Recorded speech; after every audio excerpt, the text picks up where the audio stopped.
Veiller, anticiper, échanger, se transformer. Bienvenue dans Les experts comptables de demain, le podcast de ceux qui font avancer la profession du chiffre. Je suis Marine et ce podcast vous est proposé par le CEG, un cercle de prospective sur l'avenir de la profession comptable. J'espère que cet épisode ouvrira pour vous le champ des possibles. Maintenant, prenez place et bonne écoute.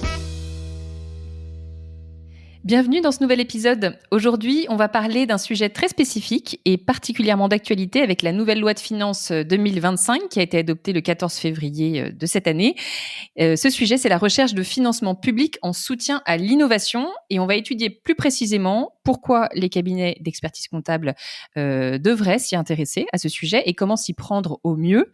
Avec mes deux invités, Clémence Laure, ingénieure financement de projet chez 10 septembre, et Antoine Valois, expert comptable associé au sein du cabinet Eolis.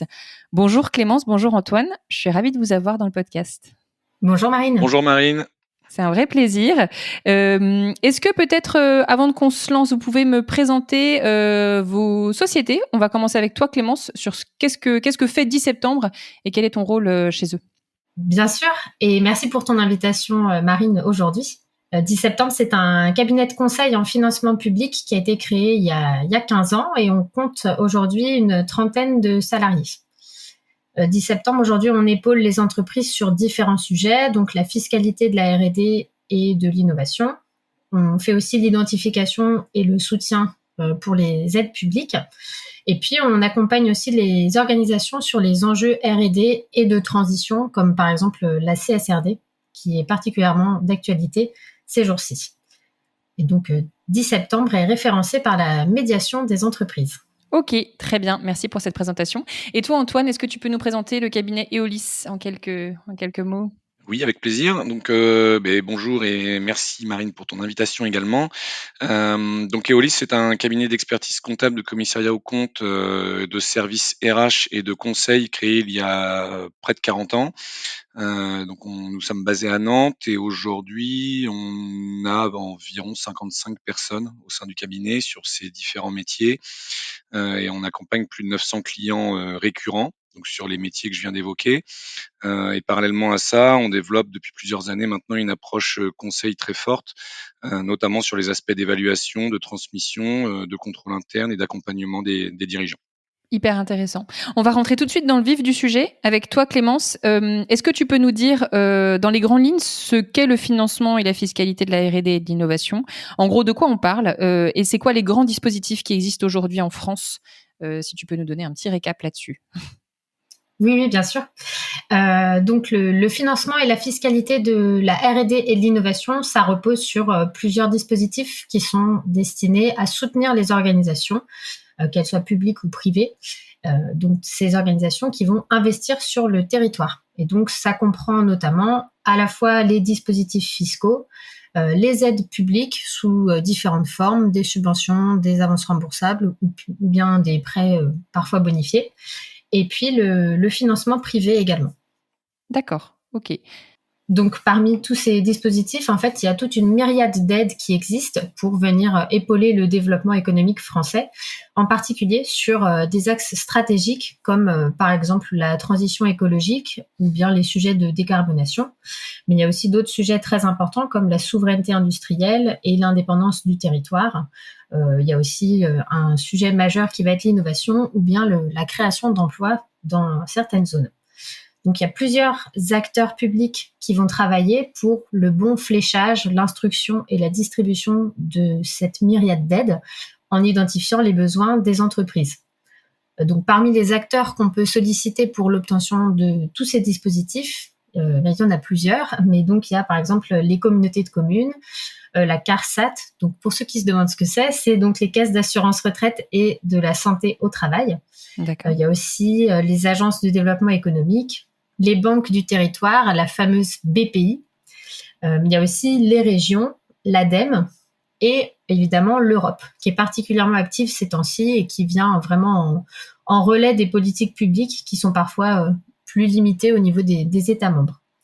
Donc, dans cette myriade d'aides et de financeurs, ça peut être parfois assez délicat de s'y retrouver puisqu'il faut déjà savoir auprès de quel interlocuteur on s'adresse quel dispositif on peut cibler, sous quelles conditions d'éligibilité. Puis il y a aussi une question très importante qui est celle du calendrier. Il y a un calendrier vraiment important à suivre pour ces soutiens publics. Donc c'est une véritable jungle, on peut dire ça, dans laquelle 10 septembre essaye d'être une boussole. Côté dispositif, je vais essayer de faire simple. Il existe tout un tas de programmes différents qui sont engagés. Par exemple, récemment, il y a eu France 2030 qui a été lancé, et donc c'est un programme qui est doté de 54 milliards d'euros pour 5 ans. Donc c'est une enveloppe énorme, c'est du jamais vu.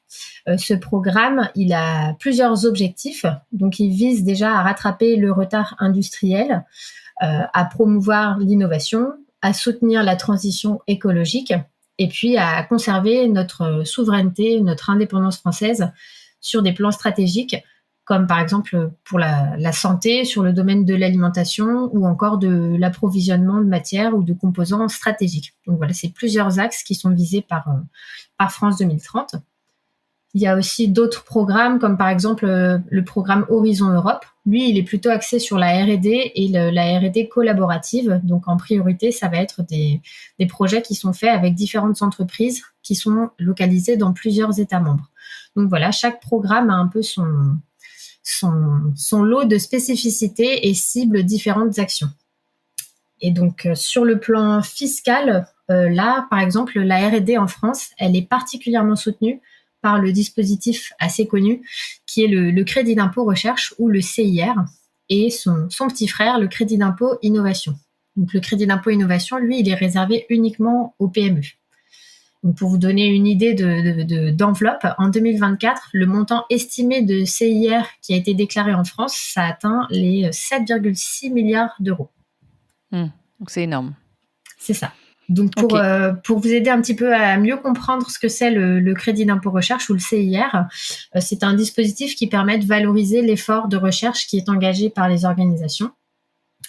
Donc, on va venir regarder le respect de critères stricts définis dans le bulletin officiel des impôts pour valider ou non si le travail accompli dans une structure répond aux critères de ce qu'est la recherche. Et ensuite, on va venir comptabiliser, on fonctionne toujours en année civile, même si ça ne correspond pas à la réalité du calendrier des entreprises le plus souvent. Mais donc, sur chaque année civile, on va comptabiliser les frais qui sont associés à une opération de recherche. On va déterminer donc le coût de cette opération. Et ensuite, il y a un ratio de 30% qui va s'appliquer pour définir le montant de CIR auquel on peut prétendre. D'accord. Et donc, ça fonctionne comme un crédit d'impôt. Okay. Les ressources qui se comptabilisent dans le crédit d'impôt recherche, c'est en majorité, la plupart du temps, les ressources humaines, donc le personnel de recherche qui contribue à l'opération. On va aussi valoriser tout ce qui est matériel, mais uniquement donc les dotations aux amortissements des matériels. Ça va pas être l'achat, la facture d'achat, ça va être la dotation. Et donc, ces deux briques, les dépenses de personnel et de matériel, elles sont abondées par ce qu'on appelle les frais de fonctionnement. C'est un forfait qui va reprendre automatiquement 43% des dépenses de personnel et 75% des dotations aux amortissements pour 2024. Il y a d'autres dépenses qui peuvent s'ajouter, par exemple notamment la sous-traitance lorsqu'on fait appel à un prestataire extérieur et qu'il est agréé. Et enfin, il faut savoir que dans le calcul du CIR, on vient toujours déduire de l'assiette les aides publiques qui sont perçues pour un même euro valorisé, puisqu'une même dépense en France ne peut pas être aidée deux fois. Donc voilà, on doit faire ce travail de retraitement. Pour vous donner un petit peu de détails aussi rapidement, le crédit d'impôt innovation, ou le C2I, donc le petit frère du CIR, ça reprend globalement les mêmes règles comptables, on va dire, mais il faut bien garder en tête que le C2I ne s'adresse qu'aux PME. Donc les PME, c'est, vous le savez certainement, moins de 250 salariés, 50 millions d'euros de chiffre d'affaires ou 43 de total bilan. Et donc, la particularité sur le C2I, c'est que il faut ce n'est pas du travail de recherche qu'on cherche à valoriser, mais plutôt la mise sur le marché d'un nouveau produit qui a des performances supérieures sur certains plans, par exemple l'éco-conception, l'ergonomie, ou sur le plan technique. D'accord. À court terme, on pourrait aussi voir émerger d'autres types de soutien en plus donc des dispositifs d'aide ou des dispositifs fiscaux dont on vient d'évoquer quelques aspects. Par exemple, des soutiens spécifiques à la souveraineté militaire, au regard par exemple des manœuvres qui s'opèrent en Ukraine. Et puis, il ne faut pas oublier par exemple les autres soutiens qui sortent de la spécificité de 10 septembre, par exemple les concours bancaires, les fonds publics ou privés, comme les business angels, et puis tout ce qui va être fonds d'investissement, qui viennent aussi également appuyer les efforts des entreprises. Ok. Et donc le projet de loi de finances a été voté mi-février 2025. J'ai cru comprendre qu'il y avait eu des évolutions assez importantes. Est-ce que tu peux nous donner une vision assez rapide de ce qu'il faut retenir, de ce qui a bougé, notamment concernant le crédit d'impôt recherche? Tu as raison, Marine, il y a eu pas mal de changements, pas mal de nouveautés dans le calcul. Donc les changements sont les suivants. Tout d'abord, il y a une diminution des frais de fonctionnement. Je vous disais à l'instant qu'il y avait 43% des frais de personnel qui étaient repris automatiquement dans le calcul. À compter de 2025, ce taux va passer à 40%. Donc on observe une petite baisse. Ok. On observe aussi la suppression de 2 postes de dépenses. Donc, c'est les postes de la veille technologique et puis toutes les dépenses associées au brevet. Donc ça, c'était valorisé jusqu'à 2024, mais dorénavant, ça ne fait plus partie des dépenses éligibles. Et enfin, il y a également un élément vraiment notable, c'est la perte du statut de jeune docteur. C'était un dispositif qui avantageait les personnes titulaires d'un doctorat dans la valorisation des frais de personnel au crédit d'impôt recherche. C'était vraiment très favorable pour notamment encourager leur embauche. Et dorénavant, ce statut n'est plus opérationnel dans le CIR. Donc il y a un amaigrissement, un amincissement de l'assiette du CIR qu'on observe, et il faut être vigilant à ces nouvelles règles qui doivent s'appliquer. C'est ça. En parlant de vigilance, justement, donc la date d'entrée en vigueur de ces nouvelles règles, elle est, comme tu le disais, à la date du 15 février. Attention, amis experts comptables, concentrez-vous bien. En fait, avant cette date, il y aura une modalité de calcul qui reprendra donc les anciennes modalités comme jusqu'en fin d'année 2024. Et à partir du 15 février, il faudra appliquer ces nouvelles règles de calcul. Donc, ça veut dire que sur les prochaines déclarations, celles qui seront faites à l'issue de l'exercice 2025, il y aura 2 modalités de calcul à prendre en compte pour le crédit d'impôt. D'où l'importance d'être bien conseillé et vigilant pour déclarer son CIR. Petite usine à gaz en perspective, notamment pour cette année 2025. Ok, merci Clémence pour cette vision d'ensemble. Maintenant, je vais me tourner vers toi, Antoine. Tu travailles avec 10 septembre sur des dossiers. Comment est-ce qu'a commencé cette collaboration? Depuis quand vous travaillez ensemble? Et ça a été quoi l'élément déclencheur pour toi de passer par un cabinet extérieur? Alors, j'aurais deux types de réponses en fait. Alors moi, je suis arrivé chez Olis il y a 5 ans. Il y avait déjà c'est pas un partenariat, mais on était déjà sur des clients communs par le fait du hasard parfois, notamment sur des dossiers que je peux avoir en commissariat aux comptes où où j'ai pas de rôle de conseil, hein, contrairement au rôle que j'ai en tant qu'expert comptable. Donc le premier déclencheur, c'est bien évidemment notre rôle de conseil sur nos clients en expertise comptable, où on a identifié, selon les spécificités de nos clients et leurs activités, des terrains d'investigation pour lesquels on a, et j'y reviendrai tout à l'heure, on a décelé un besoin de conseil beaucoup plus présent que ce que nous on peut apporter avec notre vernis, hein, bien évidemment, puisqu'on connaît les dispositifs, mais on n'est pas rompu, en tout cas chez Olis, à toujours les mettre en place de manière simple. Et puis on a aussi eu un partenariat Eolis 10 septembre dans la mesure où on a fait venir Timothée et Clémence pour évoquer au sein de nos équipes, hein, donc on était 55 chez nous, à se sensibiliser sur les différentes sur ce que fait 10 septembre d'une part et sur les différents dispositifs existants. Donc on a dû tenir cette réunion d'information il y a environ 2 ans, avec pour objectif majeur de créer un vernis pour l'ensemble de nos équipes qui sont au plus proches chez nos clients pour déceler certains critères d'éligibilité pour soutenir l'innovation. Enfin, je vais pas répéter ce que Mmh. Clémence a dit, mais pour aider et identifier toute source de financement auprès de nos clients. Et j'insiste ici en expertise comptable puisque on peut aussi croiser 10 septembre sur nos mandats de commissariat aux comptes, mais avec des échanges qui sont pour le coup moins présents forcément, quoi. OK. Ouais, l'idée, c'était de sensibiliser les équipes à se dire potentiellement un acteur qui fait telle activité, un client qui travaille dans tel domaine avec telle activité pourrait être éligible. Vigilance, on pourrait leur proposer éventuellement un accompagnement. Oui, et puis aussi se poser la question parce que parfois les clients se rendent pas compte non plus. Ils sont vraiment dans un véritable process éligible, hein, soit à développer des nouveaux prototypes, soit à vouloir financer une nouvelle ligne de production par exemple. Est-ce que donc nous on peut penser qu'ils sont éligibles à une aide publique quelconque ou à un crédit d'impôt. Donc parfois c'est assez simple pour nous de penser que oui.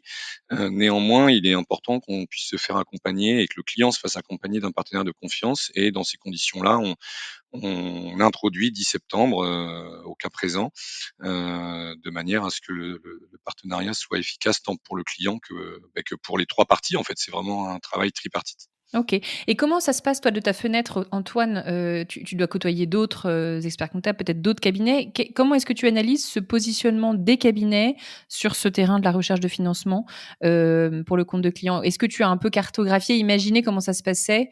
Est-ce qu'il y en a beaucoup qui le font, très peu? Comment ils le font? Est-ce qu'ils passent tous par un cabinet comme 10 septembre? Comment est-ce que toi, tu vois les choses? Alors il y a un peu de tout quand même puisque alors, moi j'ai un passé historique. J'ai commencé ma carrière à Paris au sein d'un portefeuille où il y avait beaucoup plus de grands groupes qui étaient accompagnés par des confrères de 10 septembre, hein.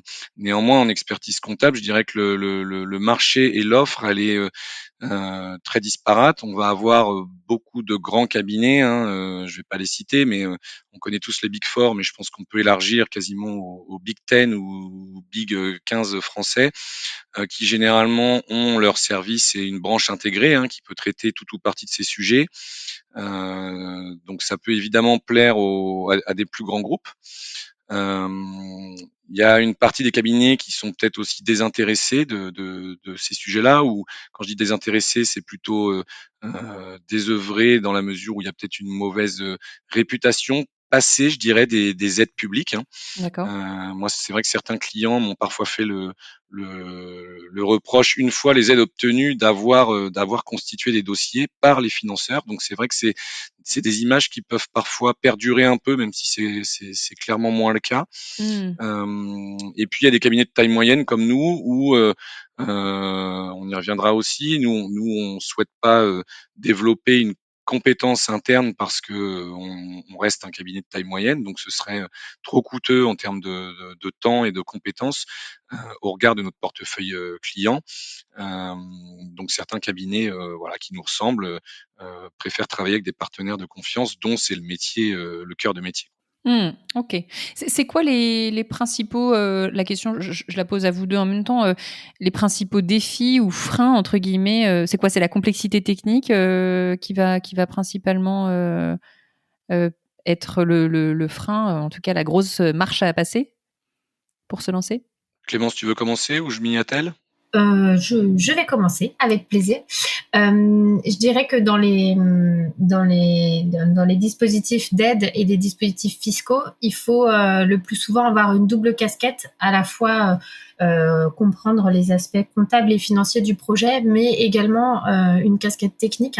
Et ce qui est le point fort des cabinets qui travaillent le plus souvent avec des profils techniques, hein, des ingénieurs qui sont à même d'aller creuser, d'aller investiguer dans les entreprises pour vraiment comprendre les tenants et les aboutissants des projets.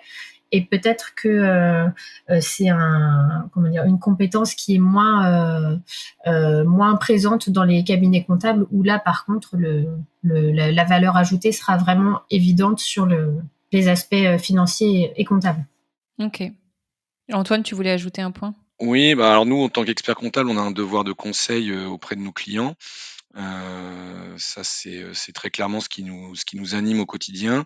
Bien évidemment qu'on a un vernis sur, et qu'on connaît un certain nombre d'aides et de dispositifs, publics ou fiscaux. Néanmoins, on n'a en aucun cas la prétention d'en connaître l'exhaustivité, hein. Et quand bien même on connaît certaines aides, il est parfois complexe de bien solliciter le dispositif en question. Donc c'est vrai qu'on est partie prenante, chez bon nombre de nos clients quant à l'activation de frais de R&D, par exemple à l'actif, hein, où on sait faire, on sait valoriser ces éléments-là.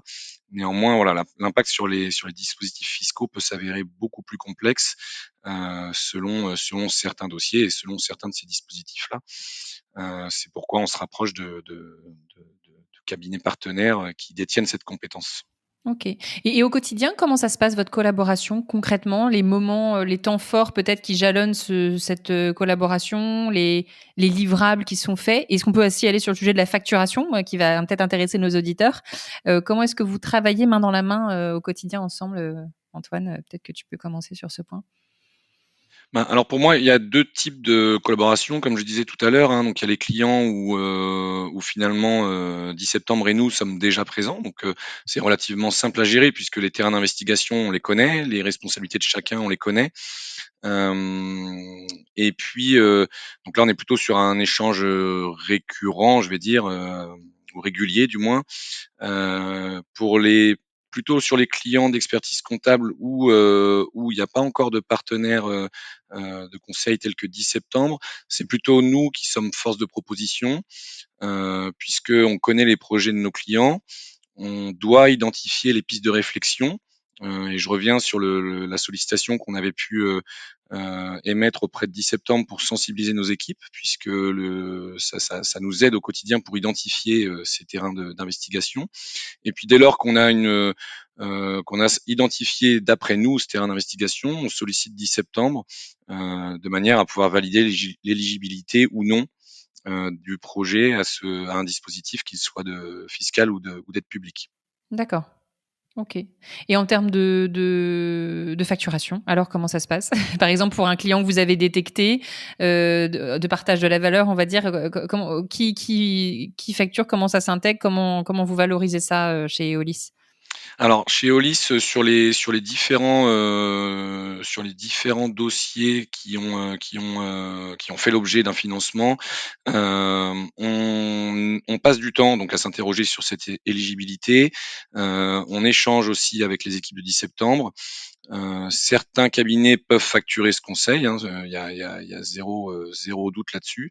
Alors sur les derniers cas, présents, moi j'ai choisi de pas facturer ce temps d'accompagnement, pour 2 raisons, hein. La première, c'est que c'était pas un temps énorme puisque le fait d'avoir identifié le terrain d'investigation nous permet de faire entrer 10 septembre dans la relation tripartite, et puis je le perçois davantage comme une réponse à notre devoir de conseil. Mmh. Donc voilà, sur les quelques derniers cas, puisqu'on n'a pas de financement public ou de R&D ou de crédit d'impôt sur tous nos dossiers, mais sur les quelques derniers cas, j'ai choisi de ne pas facturer, mais c'est clairement une décision commerciale de ma part. J'aurais tout à fait pu le faire, hein, et je m'interroge à chacun des dossiers, pour le faire. Ça m'est arrivé de le faire mais vraiment en fonction du temps, que j'ai pu mettre sur la question.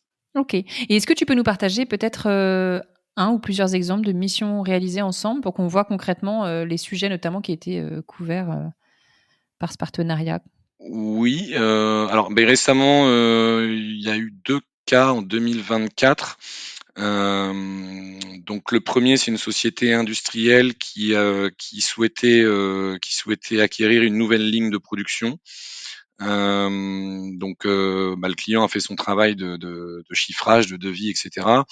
Nous, on a fait notre travail en tant qu'expert comptable pour rechercher les différents financements possibles. On avait identifié une potentielle, éligibilité. Voilà, néanmoins, pour être certain de bien accompagner ce client, on a sollicité 10 septembre. Et puis la fin est heureuse puisque le client a pu faire financer une partie de cette ligne de production, qui représentait un montant, alors je l'ai plus en tête, pardonnez-moi, mais un montant relativement important, aussi significatif quand même. Et puis il y a eu un deuxième cas où là on est vraiment sur de la création et sur le développement d'un prototype. Donc là, on est très clairement sur un terrain d'investigation très simple à identifier. Toutefois, suite aux interventions de 10 septembre, on s'est rendu compte que tous les moyens n'étaient pas mis en œuvre pour percevoir un crédit d'impôt. Donc 10 septembre ici a joué un rôle plutôt de conseil en les orientant, et peut-être tu pourras compléter Clémence tout à l'heure, mais en jouant vraiment un rôle de conseil, en leur recommandant comment on pouvait structurer la société pour pouvoir aller chercher un crédit d'impôt sur le développement de ce prototype. Donc D'accord. voilà, ce sont deux exemples, un qui a donné lieu à financement, l'autre à conseil, mais qui sont en tout état de cause porteurs de valeur ajoutée pour nos deux clients, en tout cas les deux clients d'Eolis. Et puis, nous, ça conforte notre rôle de conseil auprès du client, des clients qui nous remercient pour cette mise en relation. Mmh. Exactement. Clémence, tu voulais ajouter un point sur ce dernier dossier en question? Oui, tout à fait. Je peux compléter en disant qu'il y a une histoire de calendrier super importante, que ce soit dans les dispositifs fiscaux et également les dispositifs d'aide et de subvention. Le calendrier du financement public est vraiment ultra important. Donc nous, au plus près des organisations, on se situe, et bien mieux on peut les conseiller et les orienter pour aller regarder auprès d'un guichet s'il y a matière ou pas pour demander justement un soutien et du financement. OK. Et Antoine, c'est quoi la plus-value maintenant, que ça fait, quelques années que vous travaillez ensemble, pour le cabinet, pour le client de ce conseil que vous leur fournissez? Comment est-ce que tu l'évaluerais, cette plus-value? Alors que ce soit interne ou externe, c'est-à-dire que le cabinet d'expertise comptable soit en mesure d'accompagner les clients sur ces dispositifs ou non, il était évident que la principale plus-value pour nous en tant que cabinet, c'est le conseil client et la valeur ajoutée apportée. Après, sur le principe d'internaliser ou non, la plus-value interne, elle réside aussi dans la facturation des prestations, hein, puisque si on a ce service d'intégré, bien évidemment qu'on facture davantage, d'autant plus qu'il peut y avoir parfois des honoraires de succès. Néanmoins, je reste attaché à ce conseil client, et que ce soit un sujet de facturation ou non. Voilà, l'idée, c'est vraiment cette plus-value apportée au client, ce conseil apporté au client, et la fidélisation que ça engendre. Mmh. OK. Et peut-être on va se rapprocher de la fin de cet échange. Selon vous, c'est quoi le potentiel de développement de cette activité pour, les cabinets d'expertise comptable aujourd'hui? Comment vous voyez, l'avenir de cette activité-là? Clémence, peut-être, si tu as envie de te Ouais, lancer? volontiers. Je distinguerais bien les sujets de la fiscalité, de la R&D et de l'innovation, donc le CIR et le C2I dont on a parlé, des dispositifs d'aide et de subvention. C'est des métiers qui sont proches, mais qui sont quand même vraiment distincts. Les crédits d'impôt regardent sur l'année écoulée, alors que les aides, elles portent vraiment sur les sujets d'investissement futurs. Donc, il faut être en mesure de dissocier vraiment les deux. Et c'est donc sur ces deux volets-là, la fiscalité et les dispositifs d'aide, en fait, il faut se poser des questions. Ça va dépendre de la taille des cabinets, des moyens du cabinet comptable et de la stratégie que souhaite adopter le cabinet. S'il y a une volonté voilà, d'accompagner ses clients et d'apporter une valeur ajoutée supplémentaire, comme l'expliquait Antoine, il est tout à fait possible de s'orienter de plus en plus vers cette activité de recherche de financement public. Mmh. OK. Et toi, Antoine, comment vois-tu, cette évolution, pour le secteur de l'expertise comptable? Ouais, encore une fois, je vais confirmer les propos de Clémence. Moi, il me semble que c'est alors le marché, il est énorme, bien évidemment. Néanmoins, avant de se lancer pour un cabinet d'expertise comptable dans ce type d'activité, c'est une question de stratégie, hein, donc c'est une question de taille, certes, mais de stratégie et de moyens qu'on souhaite allouer à cette potentielle nouvelle activité. Moi, il me semble que le premier vernis qui nous a été donné grâce à la session d'information de 10 septembre auprès de nos équipes a permis quand même de prendre conscience des différents sujets de réflexion, de nous permettre d'identifier la plupart des terrains d'investigation. Et donc voilà, je me répète, mais pour développer cette activité spécifique au sein des cabinets, c'est tout à fait possible, mais c'est vraiment une question de stratégie, de taille, de portefeuille client aussi, puisque il y a aussi des cabinets qui sont spécialisés dans les startups, par exemple, qui peuvent être un peu plus à même de percevoir un certain nombre d'aides publiques et de financements publics. Ok. Merci à tous les deux pour cet échange hyper intéressant sur ce sujet clé. Je pense qu'on a répondu à pas mal d'interrogations et on a débroussaillé le sujet dans son ensemble. Donc, je vous remercie vraiment pour votre transparence sur votre collaboration. C'était super intéressant, très agréable et à préparer également. Donc, j'espère que ça plaira à notre auditoire. Et je vous dis à très bientôt. Merci Antoine et merci Clémence. Merci Marie. Merci Marie. Merci pour votre écoute. Si cet épisode vous a plu, n'hésitez pas à le partager autour de vous. Pensez à vous abonner sur les plateformes d'écoute pour découvrir de nouveaux contenus exclusifs. Et pour en savoir plus sur le CEG, rendez-vous sur expertengestion.fr. Le lien est dans la description. À bientôt!